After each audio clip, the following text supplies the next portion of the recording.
ભાજપ સાંસદ મનસુખ વસાવા વધુ એકવાર વિફર્યા। વેપારીથી લઈને જિલ્લા કલેક્ટરને સાંસદે કકડાવ્યા। મકાઈના નક્કી ભાવ ન મળતા એપીએમસીના વેપારીઓને ચેતવણી। આદિવાસીઓને લૂંટવાનું વેપારીઓ બંધ કરે। સાંસદે આ પ્રહારો કર્યા છે। પ્રશાસનની કાર્યવાહી નહીં કરે તો હું કાર્યવાહી કરીશ। આદિવાસીઓના વીજ કનેક્શન મુદ્દે મામલતદારને ચેતવણી આપી છે। તમે મામલતદાર છો તો ગામમાં રાજા નથી। આ નિવેદન તેમણે આપ્યું। જિલ્લા કલેક્ટરને પણ સાંસદની ચીમકી। ગામમાં પ્રોજેક્ટ લાવતા પહેલા સાંસદનું ધ્યાન દોરજો। વિકાસ કરવો હોય તો પદાધિકારીઓને સાથે રાખજો। કલેક્ટર અહીંનો રાજા નથી, અમને છંછેડતા નહીં।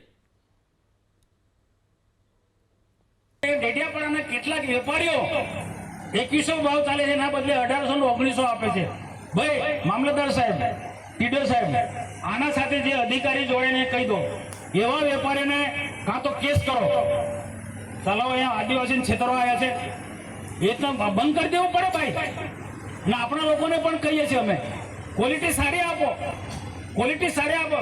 થોડી ઘણી ખામીના કારણે આપણે એનો ઓછો ભાવ મળે છે, આપણે પણ કાળજી રાખો।